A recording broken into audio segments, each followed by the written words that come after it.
Hello, hello. This is Rachel. I have hamsters, and welcome back to my podcast. I am so excited about today's episode. I know I haven't done a more casual update for you guys, but I will do that soon.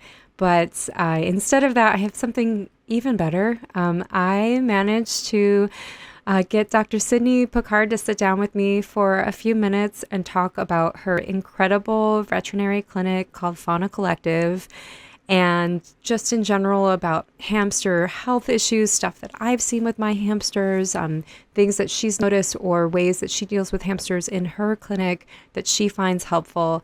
I learned so much in just this 1 hour of chatting with her. She is such an incredible resource. So if you don't already follow her, you definitely should. Her Instagram feed is incredible, and I constantly am learning things, and also am just amazed by how hard being a vet is. It's incredible how many different animals she can see and the scope of her care, from doing surgery to, dealing with patients and human patients.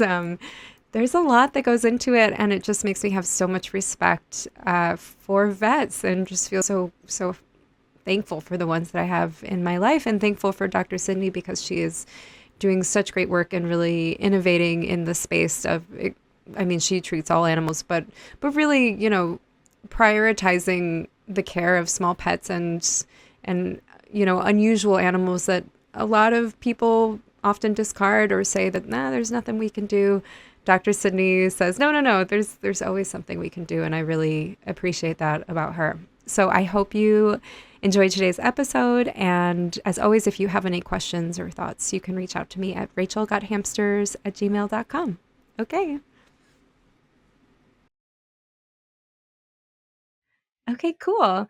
Thank you so much for joining me. So I have Dr. Sydney Pokard. Am I saying your name right? Okay. I Perfect. always think of Captain Picard when I see your name. Oh, I how don't know how funny. much you think of that.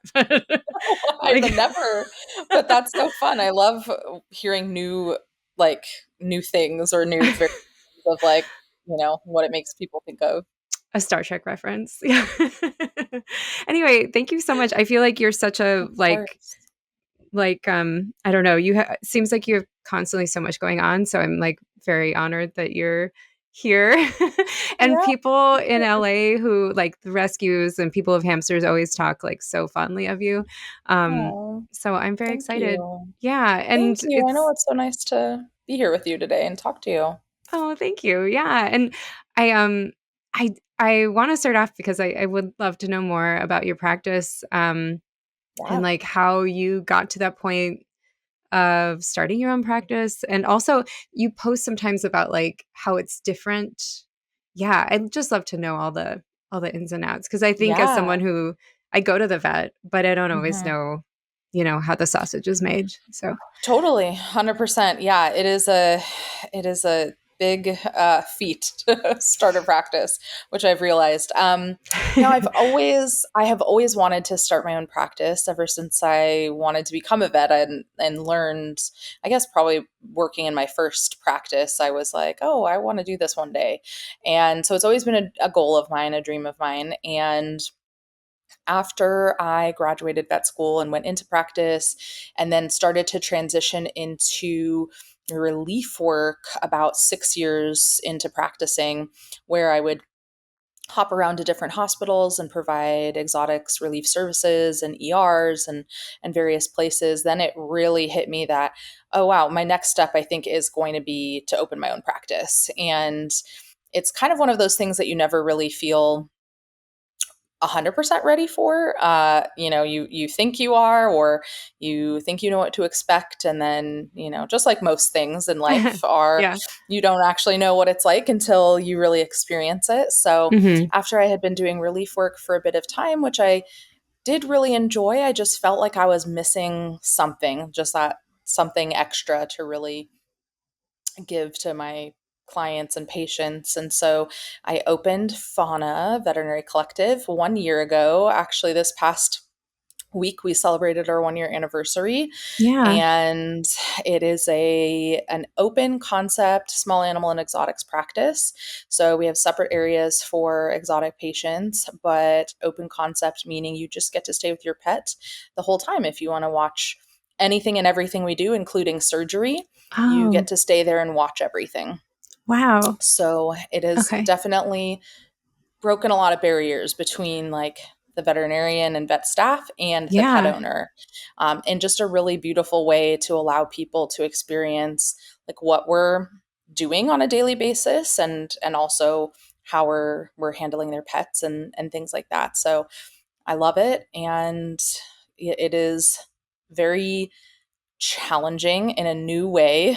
Uses my veterinary skills and new business skills in a different way, but I do love it and definitely can't see myself doing anything else. So, Oh, I'm so um, glad yeah, you're happy. Because that yes, is, sometimes you do have to, um, I yeah, sometimes when you start something new, it's like, I don't know if I'm even gonna like this, right? It's like it is a risk. totally, But yeah, I'm glad to hear that it's lots, going well. I yeah, always think this when I see images of your practice, like how do you keep if it's open concept, how do you make hmm sure the animals don't interact yeah, in yeah, a yeah, yeah, negative way? Yeah, I'm curious about totally. that. We also have extended appointment times. So I Ah, typically am seeing one patient an hour. But in the whoa. event that I'm doing like have an urgency or something like that, we have kind of like five separate areas. So we have like a big treatment table in the middle that kind of divides the room to where I can Hmm. put one patient on one side of the room, let's say it's a dog, and another dog on the other side of the room without them seeing each other. Okay. And have a couch on one side and some seating on the other side, so we could separate it up that way if needed for like a dog, for example, or two Hmm. dogs. But for other species, we do have coming off of the treatment center, we have a private room for cats, a private room for birds, and then one private room for like small mammals if needed. But otherwise, we pretty much will try to do everything out in the treatment area except for like cats and birds, for example.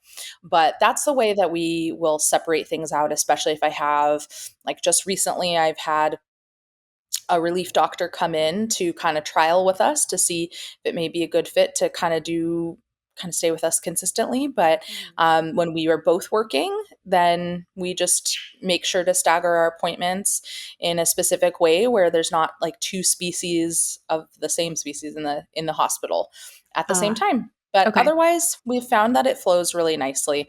And that is always a concern. People have said, well, what if my dog, if my dog doesn't do well with other dogs or things like that? We have actually Hmm. a handful of clients who have larger dogs and they don't do well with other pets.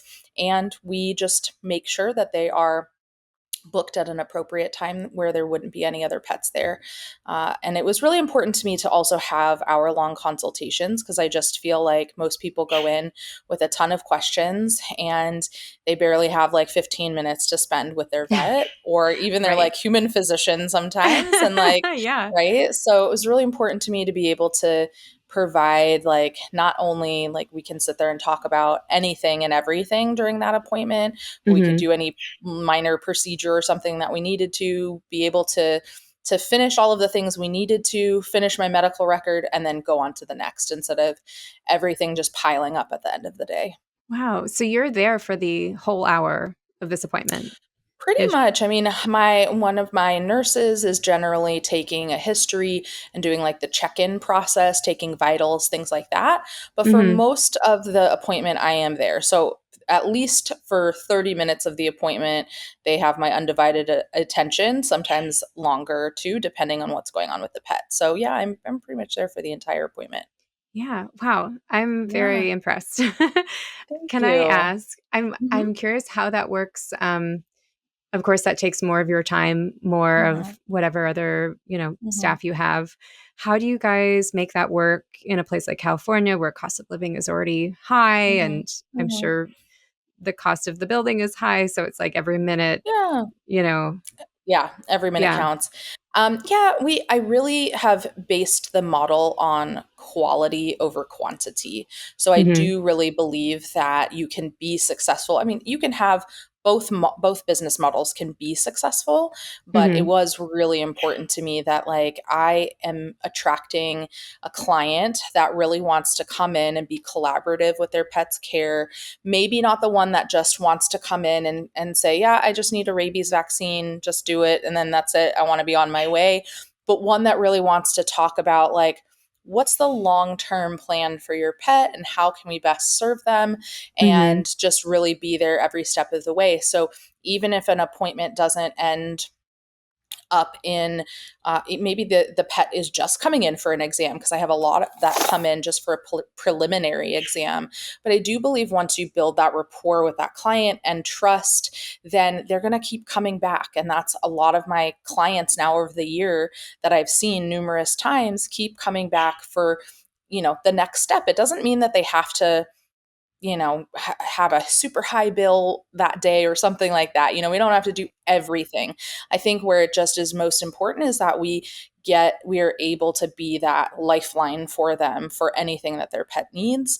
And Yeah. so then it comes back to the business side of it too. Then they're coming to you to buy food or flea prevention or whatever it is. And then for the Right. exotic pets, same thing, coming to you for advice on this or something else that they need, or vaccines for rabbits or whatever it is. So I just the whole kind of business model has really been focused on that quality and spending quality time with each patient, Right. which also serves us in a great way. Yeah. So it hasn't been an issue for me. I think it's not for everyone for sure, but I also, it was really important to me to change whatever I could in the industry. So obviously not every industry is perfect. I've felt my share of burnout being a veterinarian, and I just Mm-hmm. really wanted to create an environment where I didn't have to experience that. And same with my staff, where they really Right. liked being at work, coming to work, things like that.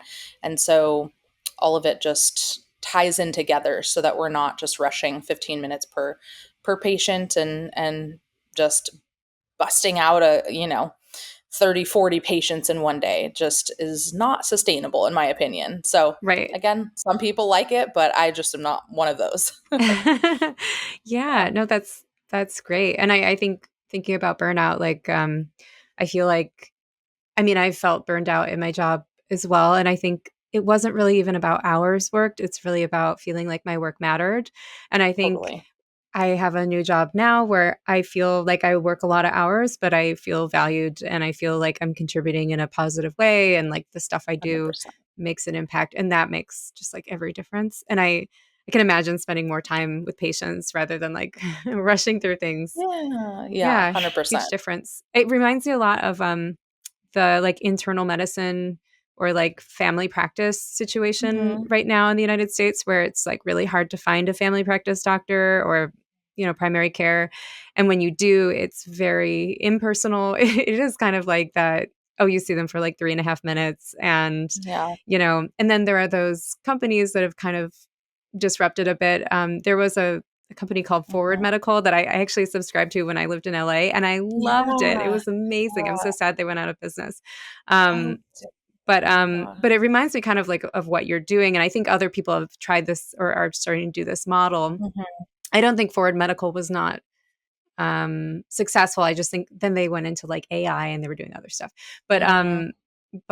it does kind of remind me of that model. And uh, I think for the services you got with Forward Medical, I was always surprised like how little it cost.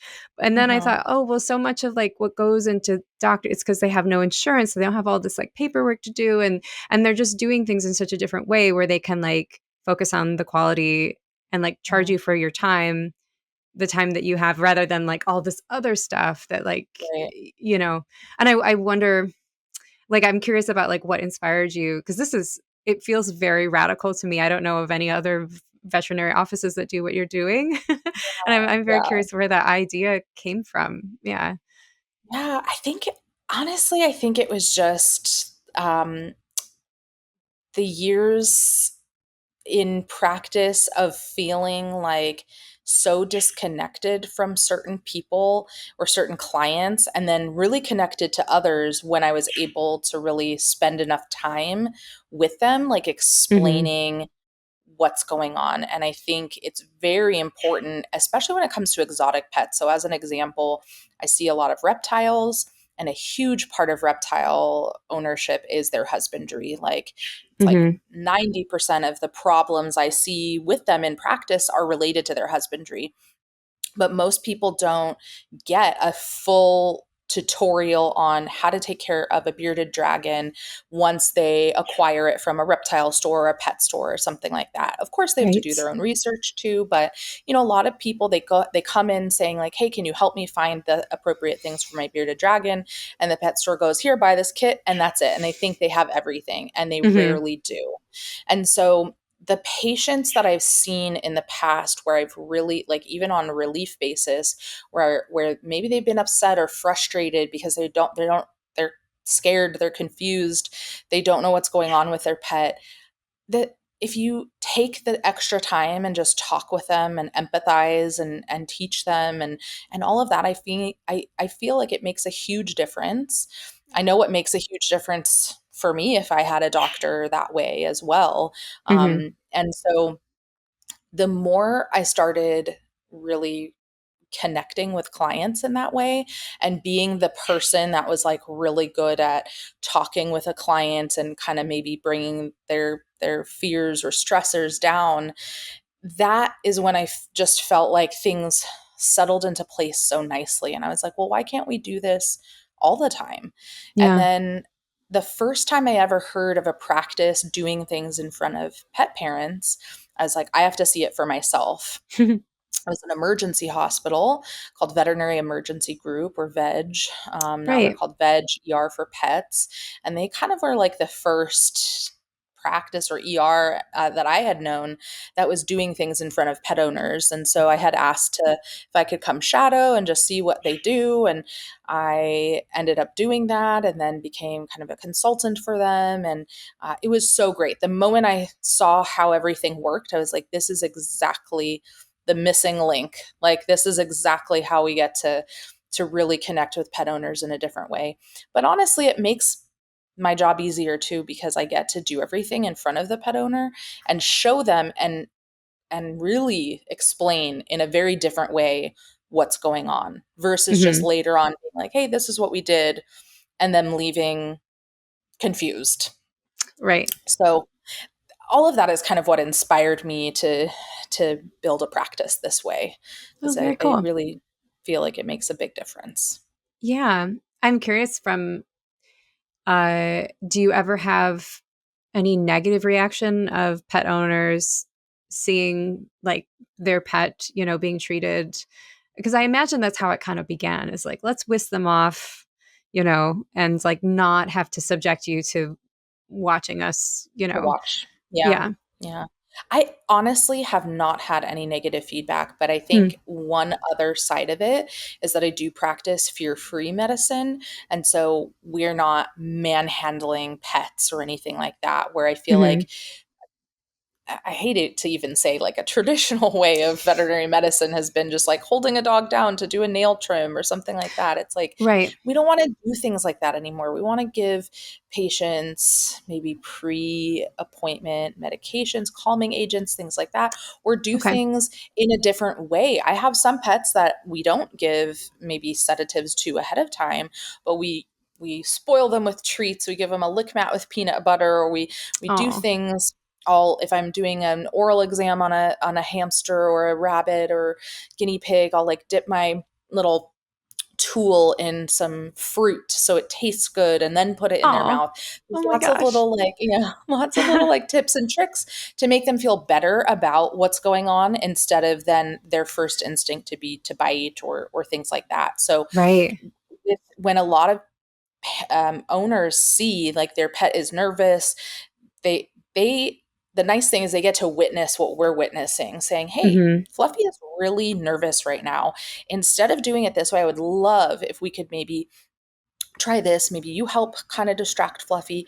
I'll come in Mm-hmm. from behind and just gently do this. And if that doesn't work, why don't we just call it for today and then make sure Fluffy has a positive experience with us and Yeah. get you back in a few days and we try again so that they don't have a negative experience. So I have Oh, yet to have a client not agree to something like that.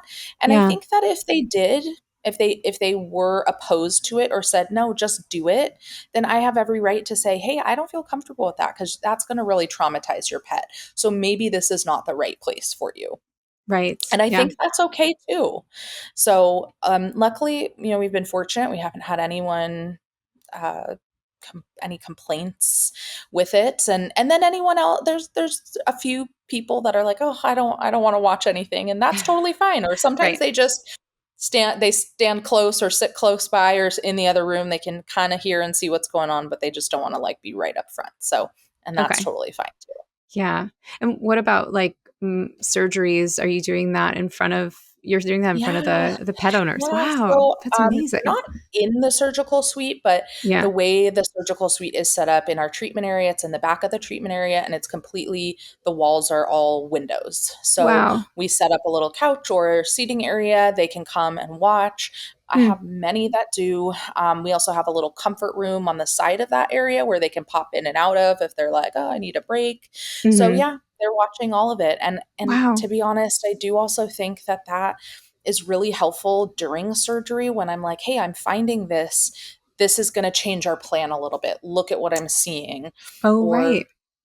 even in those cases of an emergency with a pet, too, I think it's better for them to be able to be there and see kind of what's going on instead of just being so blindsided by anything Right. taking a turn or whatnot. So it definitely is a very, I I used to, one thing that's really common, I think, when pets have surgery is for an owner to pick up and then be like, okay, what did you guys even do? Like, what Right. happened today? Like, I'm still confused about like what even happened. And so it Uh-huh. definitely provides a totally different experience to be like, this is how exactly we do a spay or neuter or a dental Mm-hmm. or whatever it is, because they can also watch those as well. And so yeah, Yeah. doing everything in front of them, which they've Wow. all really honestly enjoyed. There's been some though that have been like, "I'll just drop off and then pick up later." Yeah, I mean, I could imagine. I'm trying to like think of myself in the various different situations. Like, Mhm. I think for the most part, I would love to know, yeah, what happens. And maybe sometimes it's hard, when it's your animal and you're like, oh, I don't want to, there's times where it feels difficult or other times where it doesn't, or it's a different kind of feeling. But yeah, that is really, really cool.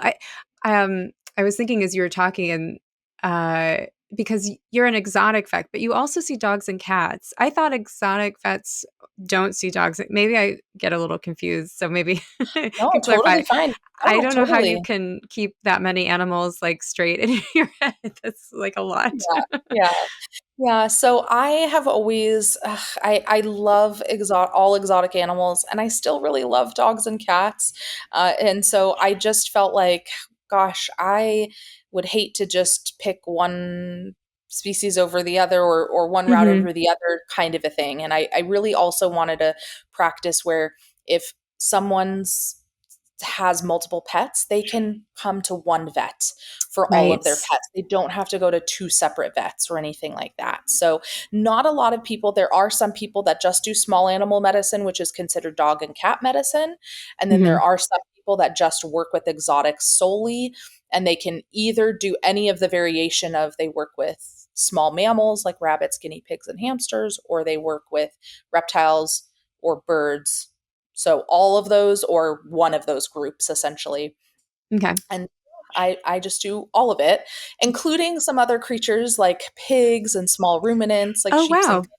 goats, and llamas, alpacas, things like that. So I kind of do, and also do amphibians, some Oh my fish. gosh. So I think it all is really dependent on what each individual veterinarian has a desire to learn or what other secondary training they want to get in exotic animal medicine and things like that.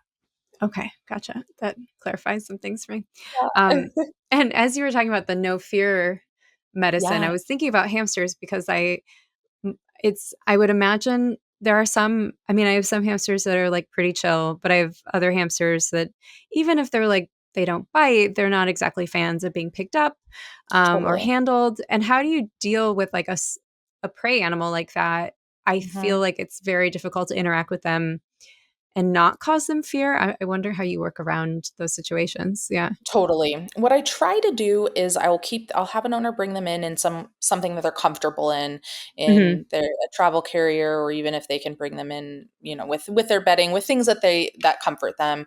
I try to do as much as I can with them just in whatever carrier they're in Oh, without cool. grabbing them. So I'll try Okay. to so I'll examine them first by just observing, watching them walk, because that's part of the exam as well, making sure they have no Hmm. neurologic changes.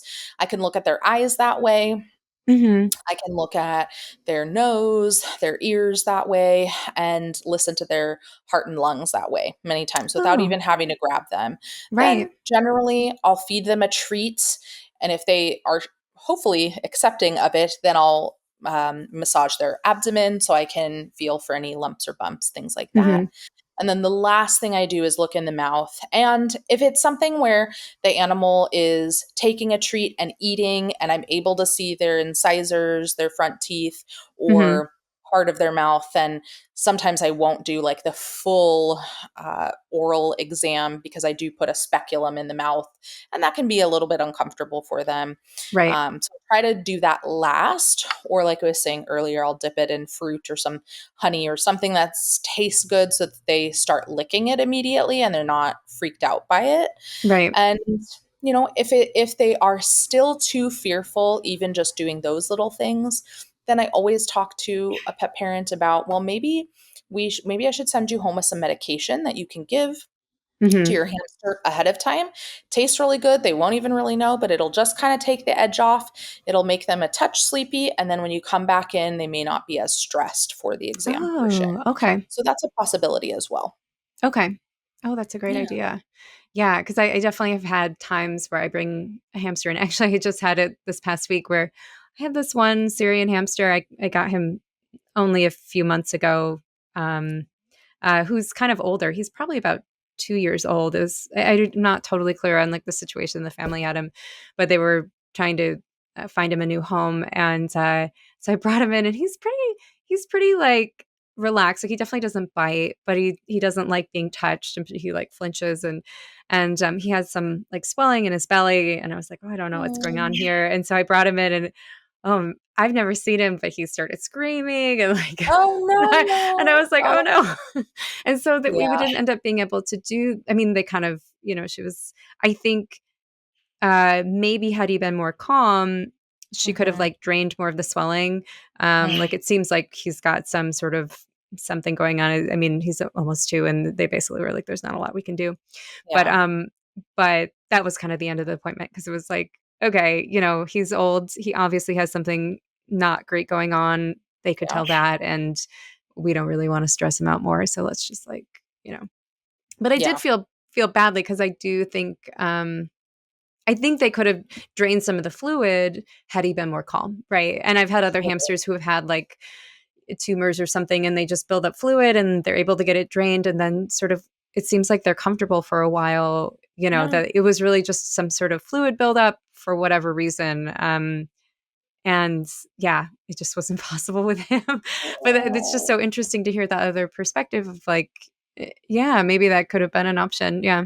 Yeah, or even, I think it has always been a little bit of, some people are a little afraid of the thought of like sedatives or things like that Hmm. for pets, which I totally understand. I mean, I think that like it definitely shouldn't be used lightly or anything like that. But I do Hmm. think in some situations, if it's going to benefit the pet more to actually have the treatment or the exam or whatever it is, Right. then it's a perfectly acceptable way to make sure that they are safe and calm and they don't have a negative experience. And you can also give them the treatment that they need, especially if we're not doing like a full anesthetic procedure. We're typically just doing either pre-exam sedation at Hmm. home with oral medications, or giving them some kind of injection in hospital to kind of keep them calm, which sometimes those are great methods and all kind of part of the fear-free way of practicing is using some Hmm. of those sedation options. Again, not always right for every patient, but for the ones that it'll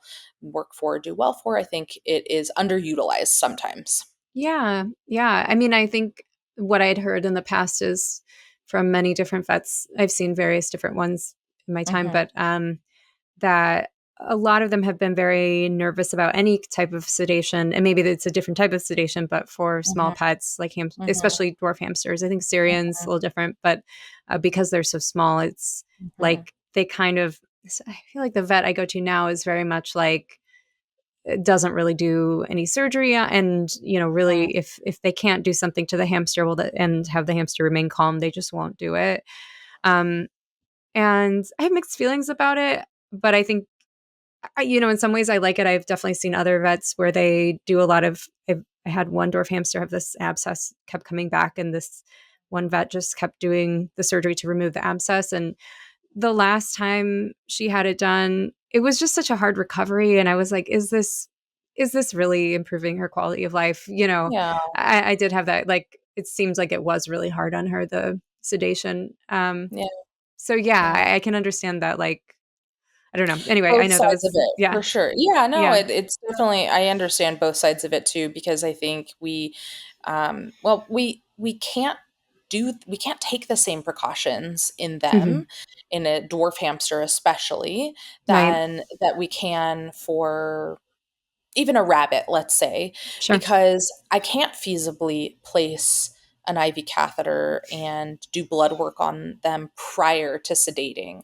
So Right. that is the risk that we take, of course, and why many people just say, well, let's not do it. I think that if how I kind of will approach it is because I like my own dwarf hamster that I had a few years back, she developed a mammary tumor Hmm. and it started to get really gross and Hmm. ulcerated.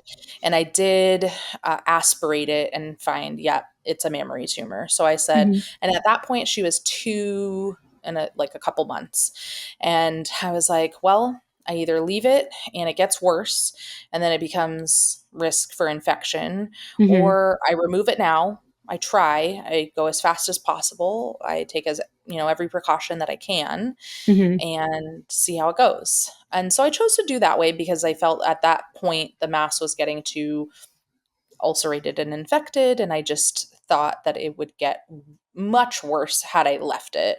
Right. So luckily, she did very well under anesthesia and lived another, I think it was like 5 or 6 months past Wow. that. That's And amazing. so, yeah, and so that was great. And I had said, if it returns, Hmm. probably wouldn't do surgery again, especially if she was Right. older, but let's see from there.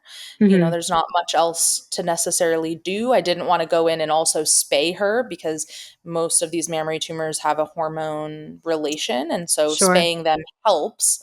But I also felt like, you know what? If I do that, then I'm risking even more anesthetic time, longer recovery, things like that. So Right. I really just kind of focused on the more immediate thing that was going to improve her quality of life, and it worked.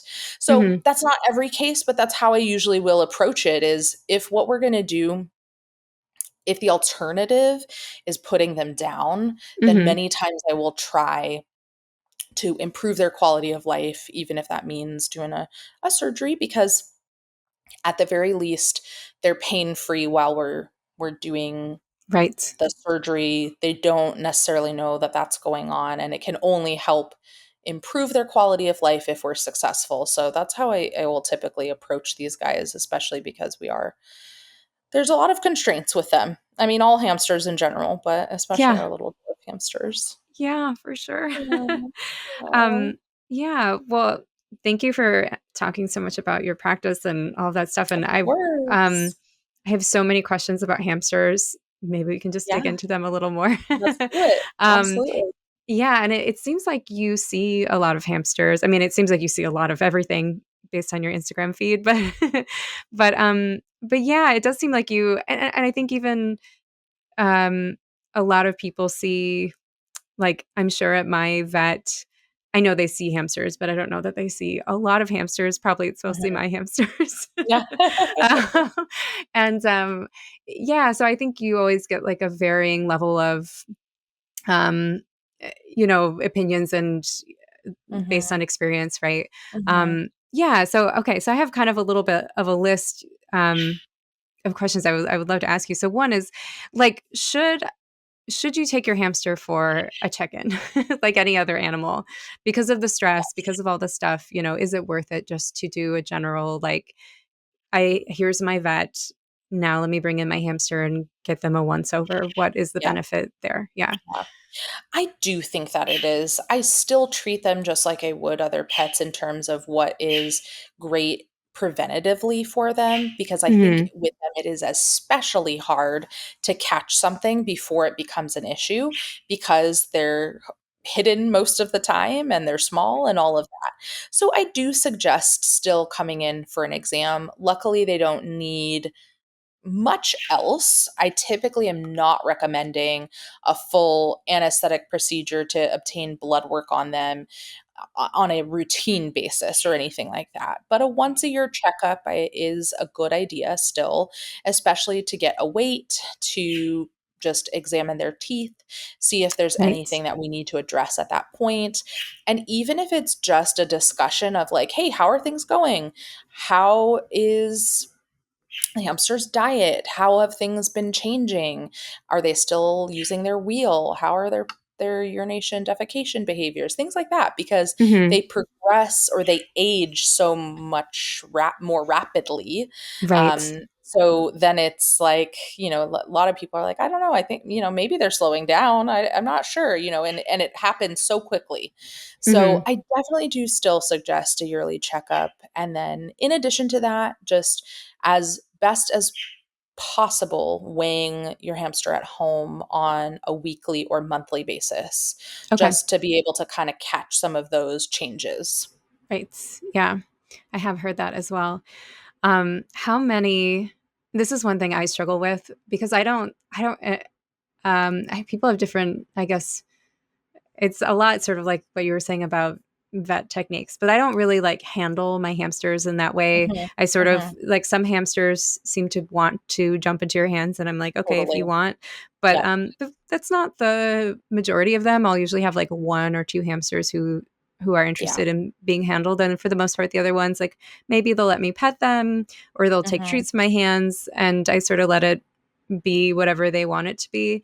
mhm. um but that means that trimming their nails is always really hard. Like, I have one elderly robo who's so sweet, and I can kind of Mm. like put my fingers around her and hold her still enough. I can like get like one or two nails before she wiggles Mhm, mhm. away.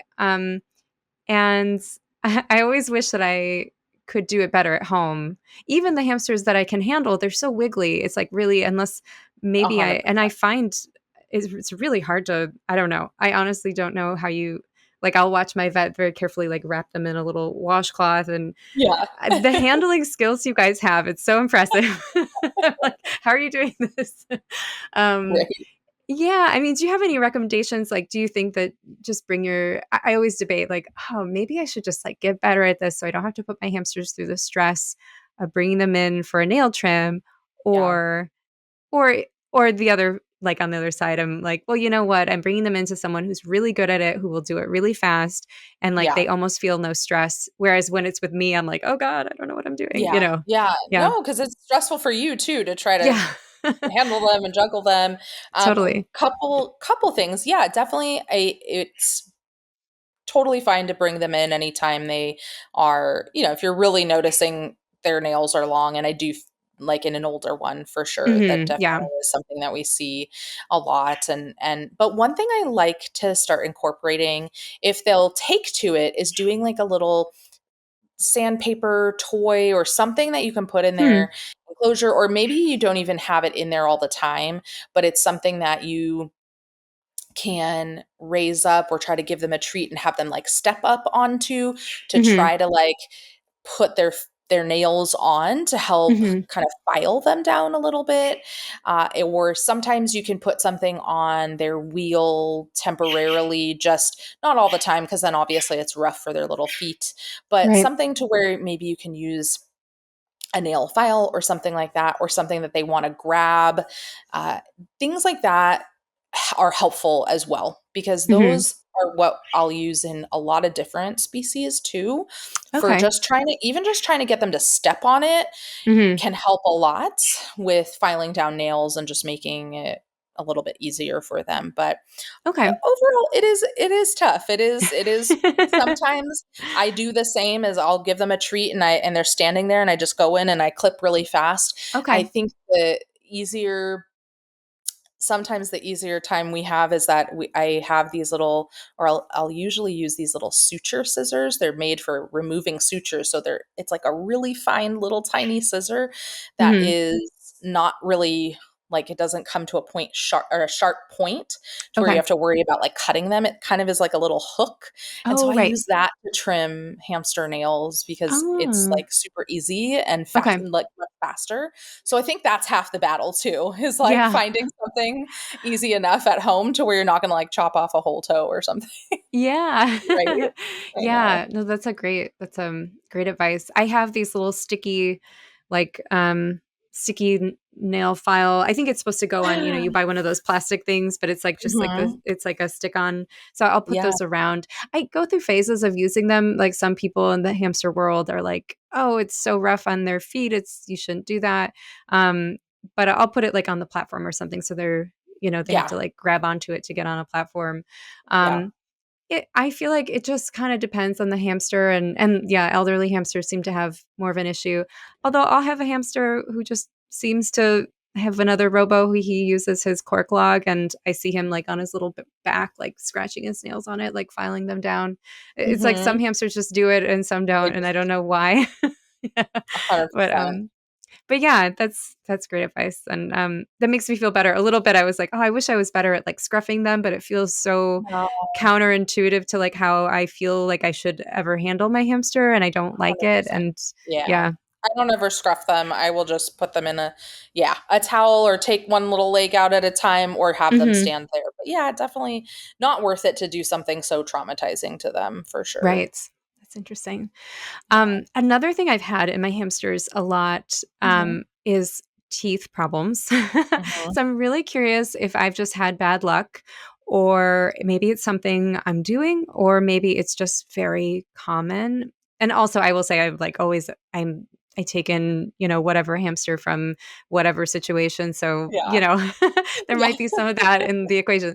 But yeah, it seems like every dwarf hamster I've had and usually they're sort of more Campbell's looking, so Mhm. I'll say that, but, it seems like by the time they get to, like, 2 years old, they lose their top teeth or they become very brittle and seems like they're almost not able to chew much anymore, and I have to start giving them soft food. Robos seem to be fine. I haven't had that issue with them, but yeah, and then I end up having to take them in to get their bottom teeth trimmed because they just don't Mhm. have the top. And I Mhm. don't know why that keeps happening to me. Yeah. And I've had vets who I bring them in and they're like, "I've never seen this." I'm like, "Well, I see it all the time. Is it me?" Yeah. So I'm curious, is that a thing?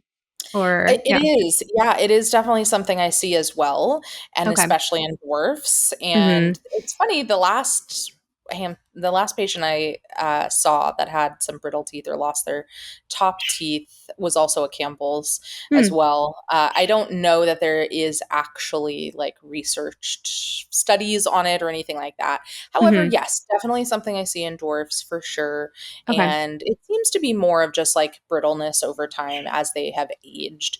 I Yeah. haven't been able to find necessarily an association with them for a specific underlying reason aside Hmm. from that. Of course, unless they were to have bit onto something really firm that they just couldn't handle anymore because of their brittle teeth doing related to age. But I Right. do see that. Not extremely common all the time. Like, I'm not seeing it every week or month, but it is definitely Mhm. something that I've seen over the years, especially with little dwarf hamsters. So Okay. soft foods is, the best thing, just like you've been doing. And I will typically a lot of times incorporate that for all of the old little guys too, Yeah. no matter if their teeth have changed or not, but a lot of them are Hmm. starting to like, lose weight or lose body condition a little bit, and so trying to just keep up with that too helps. Yeah. Soft I've food. tried making the that like hamster mush, and I've never Yeah. had luck getting my hamsters to eat it No. personally. But Oh but I'm curious if you have, yeah, were you going to suggest like hamster mush, or I at this point now I'll just give them it seems like most of them seem to like savory baby foods. So I usually keep like a no. collection around of like carrots and spinach. I'll have once in a while a hamster who will like the fruit flavor for some reason. I don't know why they don't seem to go for sweet baby food. I don't know, but I'm Yeah. just curious if you have any soft food recommendations. Yeah, I have a lot of my hamsters have liked the mush. What I Okay. find easiest though is I'll just grind up their pellets Hmm. and or their blocks, and I'll mix that with a savory baby food. And Okay. I use a lot of like a I don't even know, it doesn't, I guess it doesn't really matter the specific brand, but I use a lot Hmm. of the ones that are like in a pouch, and it's a like an organic salmon baby food, and they Okay. tend to like that a lot, and I'll just mix Ooh. that with the powdered pellet blocks, and that is my mush essentially. Okay. Okay. So I'll have I've to had try good this. success I with that. Yeah. don't think I've ever given them salmon before. Yeah, Yeah. that'll be fun. Yeah. Yeah. Like I try to think, I'm like, well, what would they eat? Maybe they would encounter a salmon. I know it is a little bit different, it is a little weird, Exotic. but it's more for like the omega content and stuff like Yeah, that, for just to sure. help with their coat and, their And if they skin and like things it, like I that. mean, Yeah. I yeah, haven't it's met a great. hamster yet that hasn't liked it, but you never Okay. know. So I'll rotate it. I'll use a lot of the veggie baby foods as well, Sure. and do just a little bit of the salmon and rotate it. But yeah. Okay. Yeah. I do. I guess I'm now I think about it. I make a lot of scrambled eggs for elderly Oh hamsters. yeah. That's always been a Oh thing. yeah. Yeah. I Yeah. love I feel like no hamster says no to eggs, it. or very Totally. few of them. Yeah. Yeah. A universally liked food. It's so interesting Mhm. how opinionated like they can be with food. Just like I rarely have like a treat that every hamster in you know, my community likes all at once. Yes. You know what I mean? Right. Yep. Yeah. They all want something different. Yeah. Okay, another one I have had in my own hamsters a lot. I've had it in my robos and my dwarfs. I will say I mostly have robos and dwarfs. I have one Syrian right now, but he's the only Syrian I've ever had. Um, Oh, but I think just because Syrians people tend to like, it's just like dwarfs tend to be more. I don't know. yes, 100%. Yeah. Um, yeah, one thing I find that I've had with many of them, it's like they get sort of swollen. I don't know if this is Cushing's disease or not, but like they'll get sort of like swollen, like lumps on their bellies, but they're symmetrical. Oh, Um, and I like I have one hamster that has this right now, and he has some hair loss, and mhm. it's always just kind of like a mystery. Like I'll bring them in, they're like, we don't know, and eventually that's kind of like they age quickly after that Yeah, happens, and that's kind of it. Is that Cushing's disease? I've never really had clarity on what it is, and what it is. Yeah. yeah. Potentially. So the Hmm. hard thing is, again, just being constrained by actually testing for it, right? Like, one is sometimes we can test for certain things like Cushing's with a blood test, but the Hmm. amount of blood we need is far too much for their little body. Of course. Sometimes we can diagnose it by a CT scan or an ultrasound, Hmm. which, not always feasible Hmm. for everyone, especially given like the cost associated with something like a CT scan plus full anesthesia. So Hmm. it is possible that it can be Cushing's. It Hmm. also, there's kind of my top three things in a way that I am always concerned with hamsters that do develop things like that. So if they develop some fur loss, maybe they have some pigmentation on their belly or their skin in general, maybe their skin's starting to become like a little thin, or just their skin is changing. Hmm. We do worry about metabolic diseases like Cushing's. It could Hmm. also be something like diabetes as well, because they Oh, typically will have a similar sign or okay. similar signs, like all of the hair loss, the change in skin texture, things like that will happen Hmm. with diabetes too. plus or minus change in drinking and urination behaviors as well. And they're Mm-hmm. almost identical in a sense of how it presents in hamsters. And so we can't always tell the difference between the two. Hmm. What I will definitely try is adjusting the diet first to see what kind of diet is the hamster on and is Mm-hmm. anything contributing, because we do a lot of therapeutic diets for other species that have both of those conditions or one or the other of those conditions, and find that they respond really well when medical management may not be an option, let's say. Again, in a hamster, could we try some type of medical management? Potentially, but not without risk to the hamster of either being overdosed on a medication or without getting a clear diagnosis. It's not always recommended to just trial them on a treatment. So Right. I'll use a lot of supplements or just diet modification if we can, of Mm-hmm. course, within reason.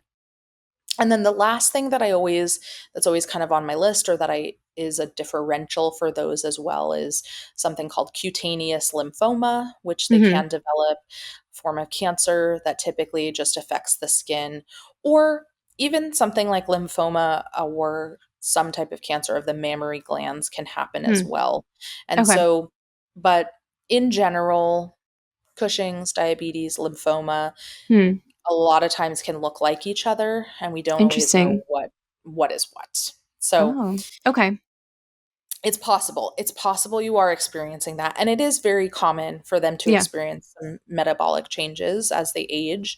But sure. it's just the likelihood of, are we going to be able to come to a conclusion on the diagnosis? And are we Mm-hmm. going to be able to treat it?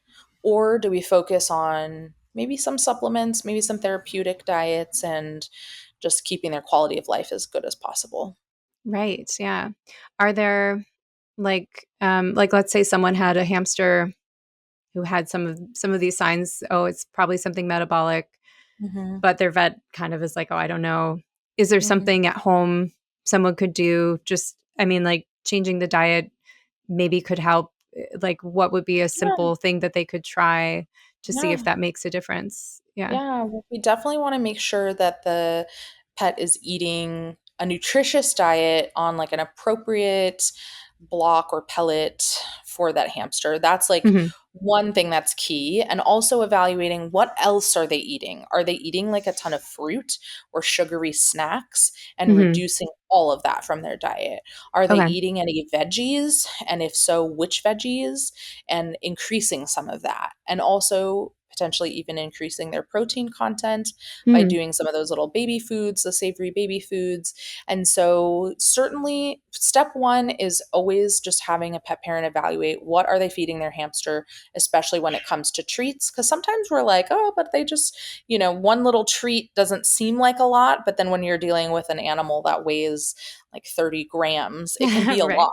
Right. Yeah. So Totally. some of those little, yeah, so that's definitely one step for sure, to just make an adjustment on at home even before seeing your vet, Okay. is what are they eating, how can I modify it to try to, almost like an assumption, maybe they do have diabetes, or maybe their blood sugar is a little bit high, and Hmm. how can I modify their diet a little bit if that is the assumption, because almost always it does still help. Even if it were to be Cushing's, it can Okay. also help with that disease as well.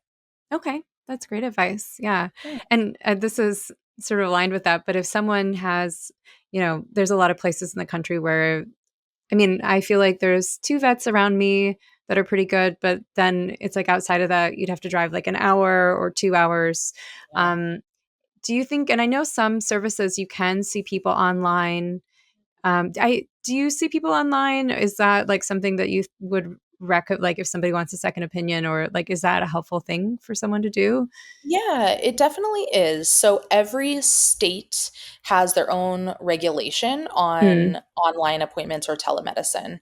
So California, I'm in California, it used to be very, very strict here. We actually were not allowed to do any kind of telehealth or telemedicine, Oh, with the wow. exception of just giving advice.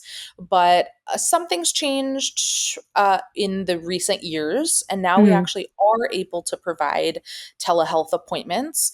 but Cool. we have some constraints still. So every state has a different regulation on it. But Hmm. I do still suggest that people do an appointment that way if they want a second opinion or even just to chat more about certain things. There is one site I actually used to work with called Vetster Right. that is nationwide, and so you Hmm. can find and you can search and toggle by what type of pet you have to find all kinds of professionals that do see exotics and things like that. So that's Oh, always a very cool. great tool to utilize because you can do a video call, you can send videos and pictures and things like Hmm. that, so it can definitely be helpful. Okay. That's great to know. Yeah. I think maybe I recommended Vetster to somebody who Hmm. couldn't see a vet in person for some reason. But I was wondering as a vet, like how much you're able to experience and understand, you know, I'm sure Yeah. that's hard, but It is hard, and most of the time we're not able to prescribe anything that's going to be right. something significant, but sometimes we can. So it just Hmm. depends on the scenario, but I do think it is a helpful tool, at least for those people that are like, I really want either another opinion or Hmm. I need to figure out what's going on, but I can't make it into the vet right now, but I'm worried that I may need to go in ASAP, and Right. kind of starting off with a telehealth appointment can be helpful. Yeah. Okay. That's great. Yeah. Um, yeah. Okay. Oh, here's another one. Mites. So this is Yes. a thing. I've had mites before, just once, thankfully, knock on wood. But Good. it's so strange because it was like I had gotten a new hamster. It had been like a few months, and then all of a sudden they had mites. I was like, I don't know where this came from, Mhm. and some people say they can live in the bedding. I don't really understand. It's the bedding is sealed in plastic. Like, I guess I don't fully get that.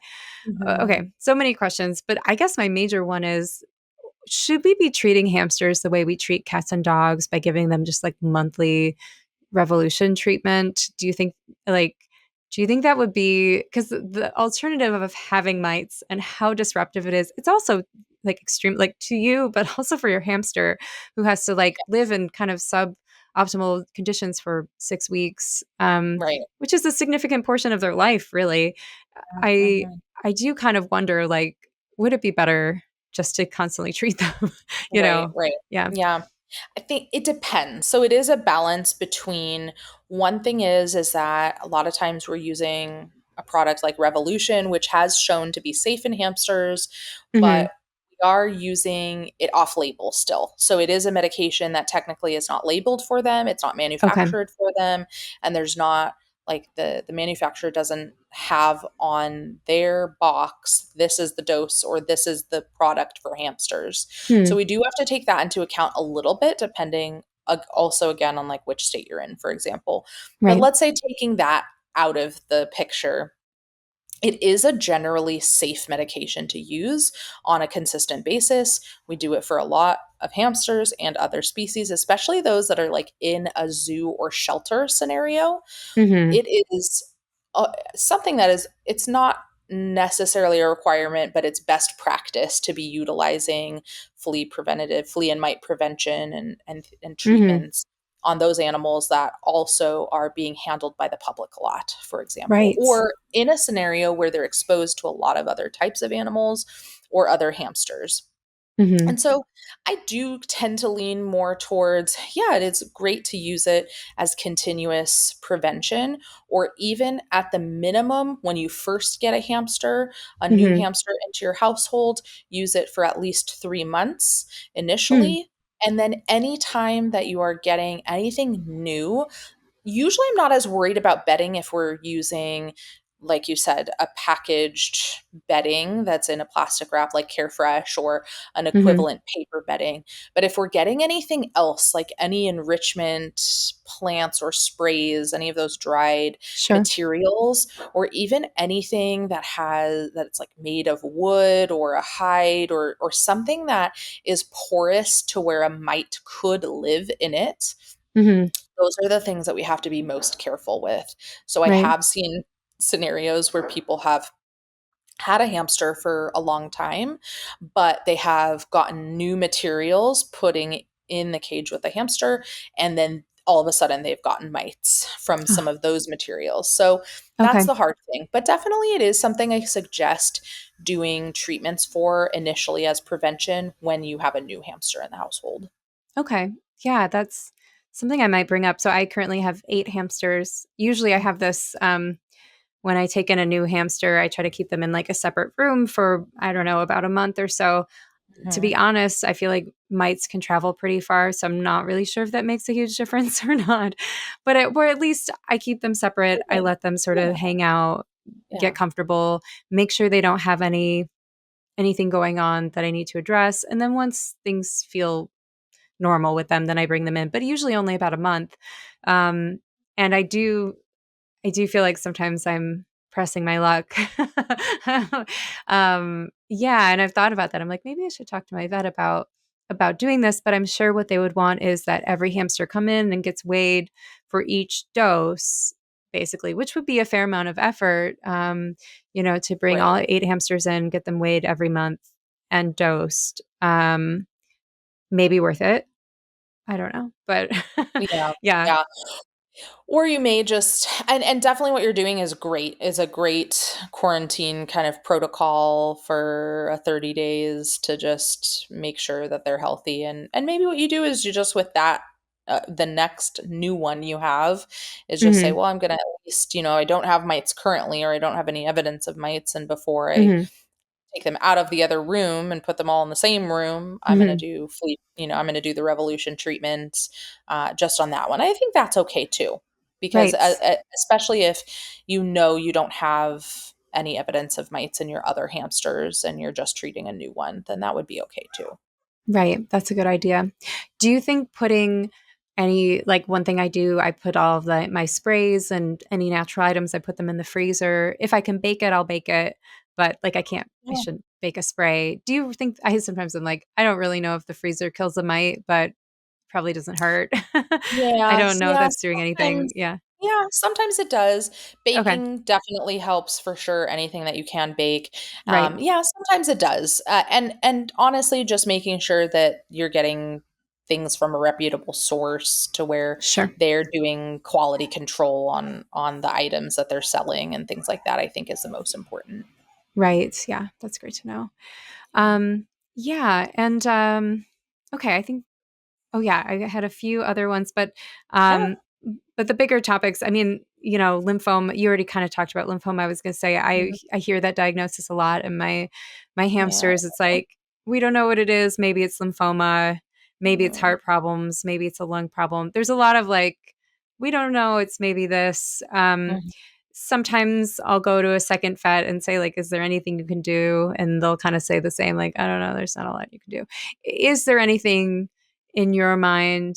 I think the most I've gotten is like first I've had a hamster who they thought maybe had like congestive heart something going on Mhm. and they put her on a water pill. Um Mhm.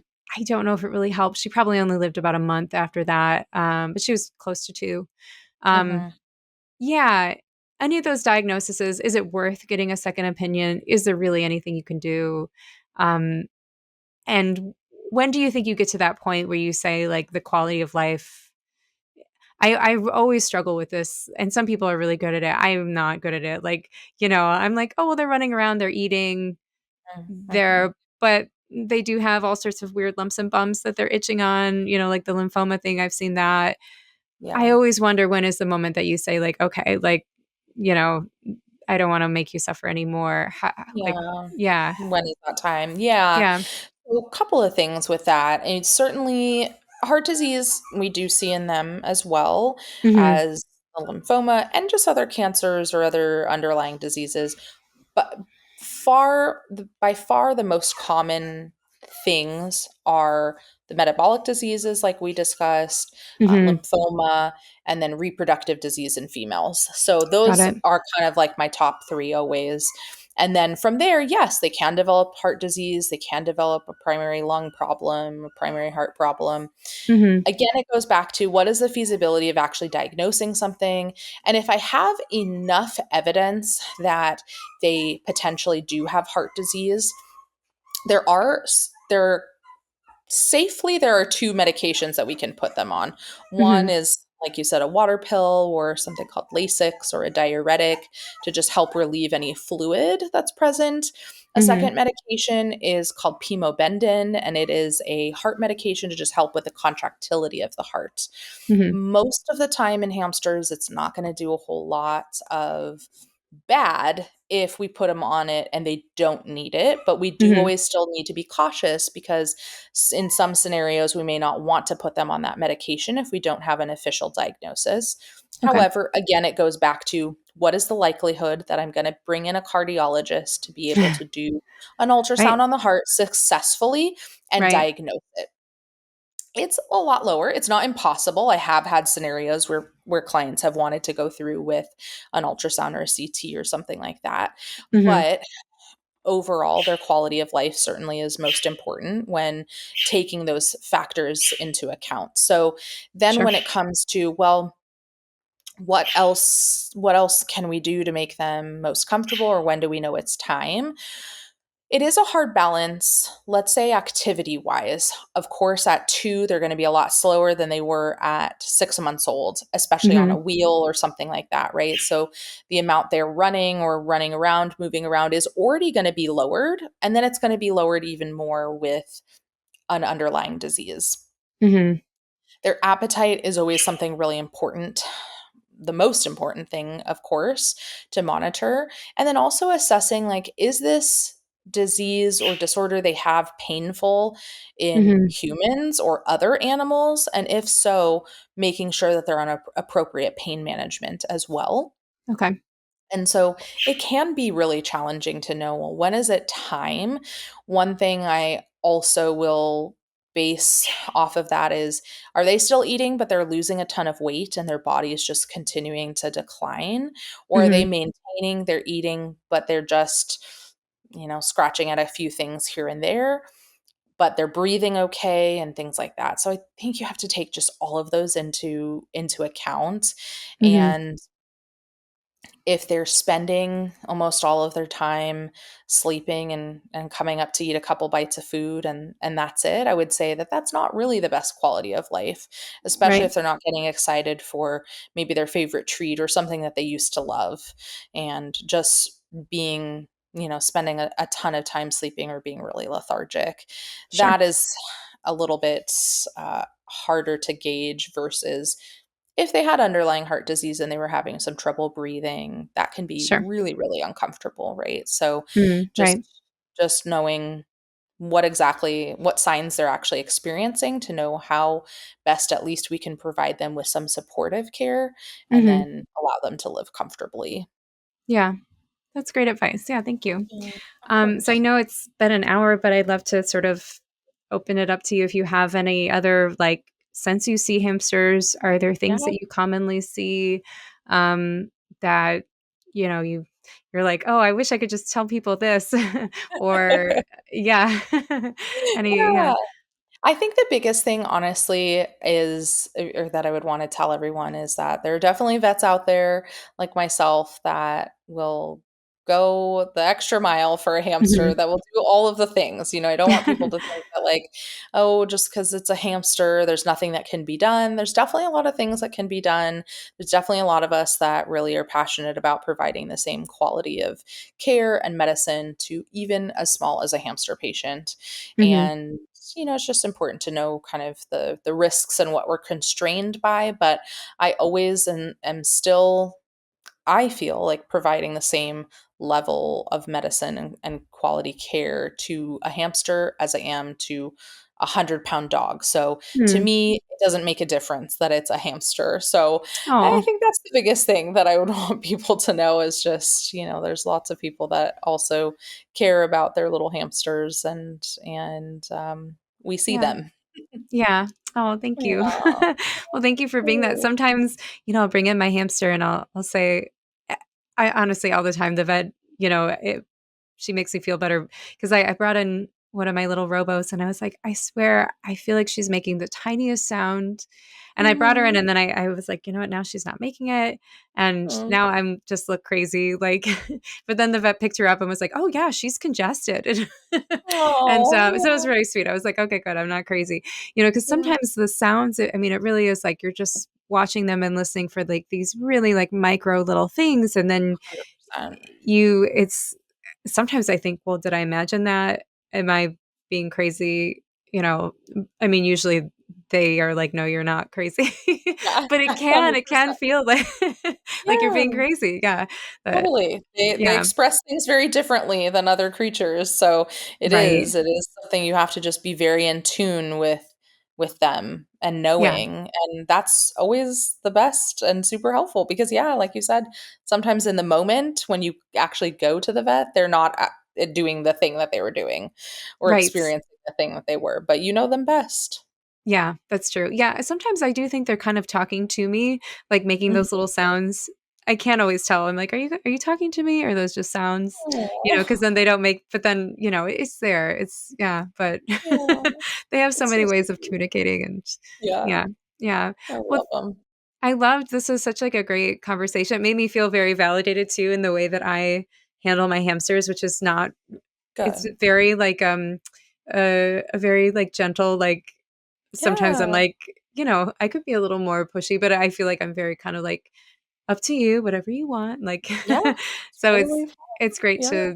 to feel validated in that. And I'm gonna try those tricks with the nails because I Yeah. oh man, I nails always know, get it's me. stressful. I know. Yeah. But at least you made me feel better about bringing them in for nails because sometimes I think by now I should have learned how to do this in some effective Oh, way, no. but Oh, no, yeah. they're like a little alligator rolling around or something Totally. anytime you try to do their nails. They're so slippery. It's I amazing. know. Even the I hamsters that, like, are so friendly that I can pick up and, like, Mhm. kind of manhandle a little bit, like, Mhm. it's like the minute I try to trim a nail, they're like, "Ah!" Oh, It's like, yeah, 100%. "Get off They of know me." what's coming. They do. Totally. Yeah. Well, thank you so much. I will, do you wanna plug anything or I'll leave your where to follow you. I mean, you have lots of followers on Instagram, but I love your content and, like, it's so fun to Thank see all the stuff you. going on at your office, and I know you used to, like, Thank talk you. about, I think before you started your office, you would, like, talk about the different animals you would see in your rescue or Mhm. like relief work, which was always so Yeah. fun. I think now when you started saying you see like goats, I was like, oh yeah, I remember you did this one where you're talking about a goat that you saw. It was Yeah. like so educational. I feel like I learned Thank you. so much Aw, just through your thanks so channel. So much. thank you. Yeah. Of Yeah. But course. Thank anything you. else that you want to share about your practice or, yeah. I mean, yeah, I feel like I've pretty much given you a good rundown of everything, but Yeah. definitely follow us on Instagram. My personal page is at Dr. Sydney underscore DVM, and then my Hmm. practice page is just at Fauna Vet Collective. Okay. And we post a lot of different. I post very different content from what's on the practice page. I do have a social media manager for the practices page who Gotcha. really focuses on stuff that pet parents want to see. I Right. focus on a few things that like maybe vet professionals want to see, but I think pet parents are still really interested, of course, in Right. the like behind the scenes of some of the like how to do a certain blood draw or something like that. Like this is how we do certain things. So definitely, Yeah. It's so also fascinating. anyone out there, feel free to reach out anytime. My DMs are always open. Awesome. Well, thank you so much. I really appreciate it. It Thank was great talking to you. you. I know, it was so great talking to you. Thank you so much for having me. I hope you enjoyed today's episode with Dr. Sydney Pokard. I will leave links to her Instagram feeds down below in the show notes. And of course, if you ever have questions, you can reach out to me at rachelgothamsters@gmail.com. Thank you so much for listening today, and I hope to see you in my next episode.